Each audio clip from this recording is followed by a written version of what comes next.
اور جب تک اس کی کوئی معتبر سند نہ ملے اسے آپ صلی اللہ علیہ وسلم کے انتساب سے بیان کرنا موقوف رکھا جائے، کیونکہ آپ صلی اللہ علیہ وسلم کی جانب صرف ایسا کلام و واقعہ ہی منسوب کیا جا سکتا ہے جو معتبر سند سے ثابت ہو۔ یہ بھی معتبر سند سے ثابت نہیں ہے، بلکہ تلاش بسیار کے باوجود یہ روایت ہی نہیں ملی، اس لیے بیان نہیں کی جا سکتی۔ حدیث نمبر 4، روایت نمبر 4، حدیث نہیں، روایت نمبر 4، صحابی کا داڑھی کے ایک ہی بال پر فرشتوں کا جھولنا۔ روایت، ایک صحابی رضی اللہ عنہ کی داڑھی میں ایک ہی بال تھا، وہ آپ صلی اللہ علیہ وسلم کی مجلس میں تشریف لائے۔ آپ صلی اللہ علیہ وسلم نے انہیں دیکھا تو آپ صلی اللہ علیہ وسلم مسکرانے لگے۔ وہ صحابی سمجھے کہ داڑھی میں ایک بال ہونے کی وجہ سے مضحکہ خیز لگ رہا ہو، یعنی کہ مذاقیہ لگ رہا ہوں۔ صحابی نے انہوں نے اس بال کو کاٹ دیا۔ جب وہ دوبارہ آپ صلی اللہ علیہ وسلم کی مجلس میں تشریف لائے تو آپ صلی اللہ علیہ وسلم نے ان سے چہرہ انوار پھیر لیا۔ وہ صحابی بہت پریشان ہوئے۔ صحابہ رضوان اللہ علیہ مجمعین نے آپ صلی اللہ علیہ وسلم سے اس کی وجہ پوچھی تو آپ صلی اللہ علیہ وسلم نے فرمایا کہ ان کی داڑھی کے ایک بال پر فرشتے جھول رہے تھے، اس وجہ سے مسکرایا تھا۔ روایت کا حکم بھی سن لیجئے۔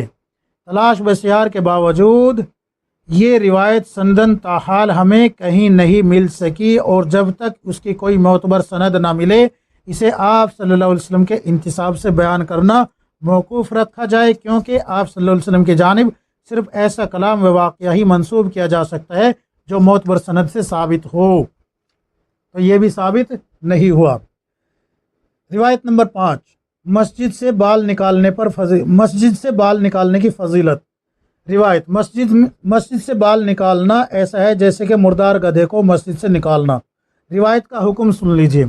تلاش بسیار کے باوجود روایت سندن تاحال ہمیں کہیں نہیں مل سکی، اور جب تک اس کی کوئی معتبر سند نہ ملے اسے آپ صلی اللہ علیہ وسلم کے انتساب سے بیان کرنا موقوف رکھا جائے، کیونکہ آپ صلی اللہ علیہ وسلم کی جانب صرف ایسا کلام و واقعہ ہی منسوب کیا جا سکتا ہے جو معتبر سند سے ثابت ہو، تو یہ روایت بھی نہیں ملی، اس کو بھی بیان نہیں کیا جائے۔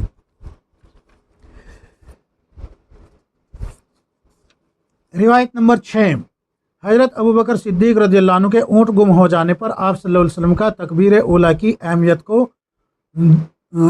کو اجاگر کرنا۔ روایت، حضرت ابوبکر صدیق رضی اللہ عنہ کے اونٹ گم ہو گئے، آپ رضی اللہ عنہ بہت غمزدہ ہوئے۔ نبی اکرم صلی اللہ علیہ وسلم آپ رضی اللہ عنہ کے پاس آئے اور آپ صلی اللہ علیہ وسلم نے حضرت ابوبکر رضی اللہ عنہ کو غمگین پایا۔ ابوبکر صدیق رضی اللہ عنہ سے اس کی وجہ پوچھی، انہوں نے ساری بات بتا دی۔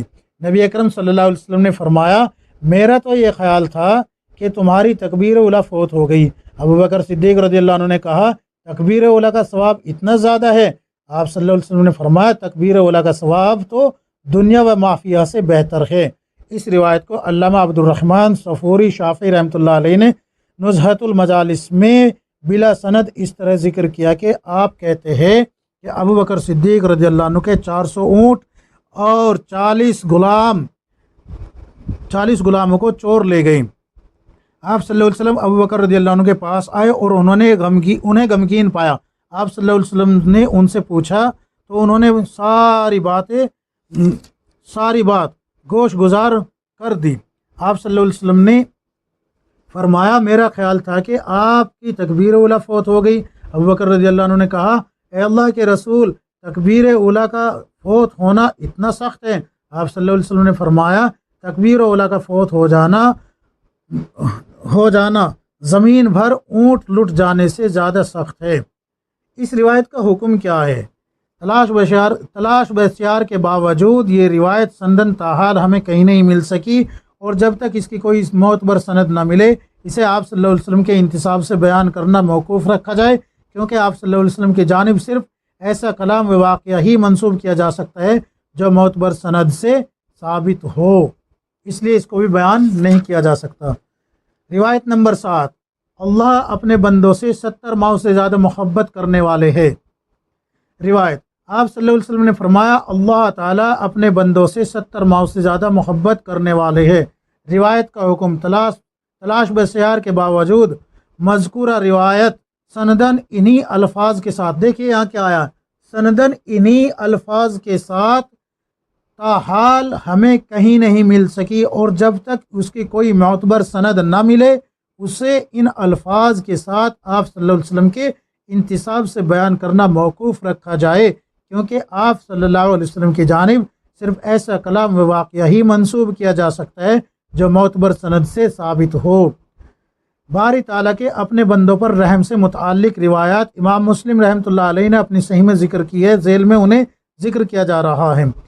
حضرت ابو ہریرہ رضی اللہ عنہ سے مروی ہے کہ آپ صلی اللہ علیہ وسلم نے فرمایا، بے شک اللہ تعالیٰ کی 100 رحمتیں ہیں، ان میں سے ایک رحمت نے جن و انس چوپائے اور حشرات الارض کے درمیان اتاری ہے، اسی کے ذریعے سے وہ آپس میں ایک دوسرے سے نرمی اور رحم کا معاملہ کرتے ہیں، اور اسی سے وحشی جانور اپنے بچوں پر نرمی کرتے ہیں، اور اللہ تعالیٰ نے 99 رحمت کے حصے روکے رکھے ہیں، اس کے ذریعے اللہ تعالیٰ قیامت کے دن اپنے بندوں پر رحم فرمائیں گے۔ ایک روایت تو یہ ہے جو آپ بیان کریں خوب بے دھڑک ہو کے، کوئی آپ کو پکڑنے والا نہیں ہے۔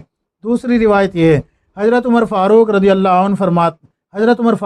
عنہ سے مروی ہے کہ آپ صلی اللہ علیہ وسلم کے پاس کچھ قیدی لائے گئے، قیدیوں میں سے ایک عورت کسی کو تلاش کر رہی تھی، اچانک اسے قیدیوں میں ایک بچہ مل گیا، اس نے اسے چمٹا لیا اور دودھ پلانے لگی۔ آپ حضرت صلی اللہ علیہ وسلم نے ہم سے پوچھا، کیا تمہارے خیال میں یہ عورت اپنے بچے کو آگ میں پھینک دے گی؟ ہم نے عرض کیا، خدا کی قسم جہاں تک ہو سکا یہ نہیں پھینکے گی۔ آپ صلی اللہ علیہ وسلم نے فرمایا، جس طرح یہ عورت اپنے بچے پر مہربان ہے، اللہ تعالیٰ اس سے زیادہ اپنے بندوں پر مہربان ہے۔ اس کو بھی بیان کرے، خوب بے دھڑک ہو کے بیان کرے، یہ بھی روایت صحیح ہے۔ لیکن یہ جو روایت ہے کہ آپ صلی اللہ علیہ وسلم نے فرمایا کہ اللہ تبارک و تعالیٰ 70 ماؤں سے زیادہ محبت کرتا ہے، یہ روایت ملی ہی نہیں، تلاش بسیار کے باوجود ان الفاظ کے ساتھ یہ روایت نہیں ملی، اس لیے اس کو بیان نہ کیا جائے۔ اچھا، روایت نمبر 8، 5 نمازوں کو چھوڑنے پر 5 نقصانات۔ روایت نبی اکرم صلی اللہ علیہ وسلم نے فرمایا، جو شخص فجر کی نماز نہ پڑھے اس کے رزق میں برکت نہ ہوگی، جو شخص ظہر کی نماز ترک کر دے اس کے قلب میں نور نہ ہوگا، جو شخص عصر چھوڑ دے گا اس کے اعضاء کی قوت جاتی رہے گی، جو شخص مغرب کی نماز میں غفلت کرے گا اس کے کھانے میں لذت نہ ہوگی، جو شخص عشاء ادا نہیں کرے گا دنیا و آخرت میں اسے ایمان نصیب نہ ہوگا۔ علامہ محمد جعفر قریشی رحمۃ اللہ علیہ نے تذکرہ واعظین میں مذکورہ روایت بلا سند اس طرح نقل کی ہے۔ حضرت ابو ہریرہ رضی اللہ عنہ سے مروی ہے کہ آپ صلی اللہ علیہ وسلم نے فرمایا، جو شخص فجر کی نماز نہ پڑھے اس کے رزق میں برکت نہ ہوگی، جو شخص ظہر کی نماز ترک کر دے اس کے قلب میں نور نہ ہوگا، جو شخص عصر چھوڑ دے گا اس کے اعضاء کی قوت جاتی رہے گی، جو شخص مغرب کی نماز نہ پڑھے اس کے کھانے میں لذت نہ ہوگی، جو شخص عشاء ادا نہ کرے گا دنیا و آخرت میں اسے ایمان نصیب نہ ہوگا۔ اس روایت کا حکم سن لیجئے۔ تلاش بسیار کے باوجود یہ روایت اس خاص طرز اسلوب کے ساتھ سندن تاحال ہمیں کہیں نہیں مل سکی، اور جب تک اس کی کوئی معتبر سند نہ ملے اسے آپ صلی اللہ علیہ وسلم کے انتساب سے بیان کرنا موقوف رکھا جائے، کیونکہ آپ صلی اللہ علیہ وسلم کی جانب صرف ایسا کلام و واقعہ ہی منسوب کیا جا سکتا ہے جو معتبر سند سے ثابت ہو۔ تو یہ 8 روایتیں ہو گئی، اب 9ویں بھی سن لیجئے۔ 9ویں روایت، اے ابن آدم، ایک تیری چاہت ہے اور ایک میری چاہت ہے۔ بڑا مشہور ہے یہ، آج کل سوشل میڈیا پہ اس کو بہت زیادہ ہائی لائٹ بھی کیا جا رہا ہے، تو اس کو بھی سن لیجئے۔ روایت، اے ابن آدم، ایک تیری چاہت ہے اور ایک میری چاہت ہے، ہوگا وہی جو میری چاہت ہے اگر تو اپنی چاہت کو تابع کر دے اس کے جو میری چاہت ہے تو تیری چاہت بھی پوری کر دوں گا، اور بہرحال ہونا تو وہی ہے جو میری چاہت ہے، اگر تو نے وہ نہ کیا جو میری چاہت ہے تو تجھے تیری چاہتوں میں تھکا دوں گا، اور ہوگا وہی جو میری چاہت ہے۔ مذکورہ روایت کو حکیم ترمذی رحمۃ اللہ علیہ نے نوادر الاصول میں حضرت حسن بصری رحمۃ اللہ علیہ کے حوالے سے تحریر فرمایا ہے۔ آپ لکھتے ہیں اللہ تعالیٰ نے فرمایا، وہی روایت اوپر آئی ہے، اس کو دوبارہ نقل کرنے کی ہمت نہیں ہو رہی، ہونٹ خشک ہو گئے، گلا خشک ہو گیا میرا، تو اس کو دوبارہ سے پڑھنے کی ہمت نہیں ہو رہی، اس لیے اس کا خلاصہ یہ اوپر روایت پڑھ چکا ہوں میں، اب اس کا حکم بتا رہا ہوں کہ کیا ہے۔ مذکورہ روایت تلاش کے باوجود مرفوعاً کہیں نہیں مل سکی، لہذا اس روایت کو آپ صلی اللہ علیہ وسلم کی طرف انتساب کر کے بیان کرنا درست نہیں ہے۔ البتہ بظاہر اسرائیلی روایت ہونے کی بنا پر اسے اسرائیلی روایت کہہ کر بیان کرنے میں حرج نہیں ہے، یعنی کہ اگر کوئی اس کو اسرائیلی روایت کہہ کے بیان کرے تو کر سکتا ہے، لیکن رسول اللہ صلی اللہ علیہ وسلم کی طرف منسوب کر کے بیان نہ کرے۔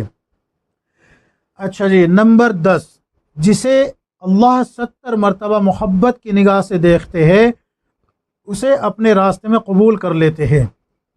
روایت، آپ صلی اللہ علیہ وسلم نے فرمایا، جس شخص کو اللہ تعالیٰ 10 مرتبہ محبت کی نگاہ سے دیکھتے ہیں اسے اپنے گھر آنے کی توفیق دیتے ہیں، اور جسے 40 مرتبہ محبت کی نگاہ سے دیکھتے ہیں اسے حج کرنے کی توفیق عطا فرماتے ہیں، اور جسے 70 مرتبہ محبت کی نگاہ سے دیکھتے ہیں اسے اپنے راستے کے لیے قبول کرتے ہیں۔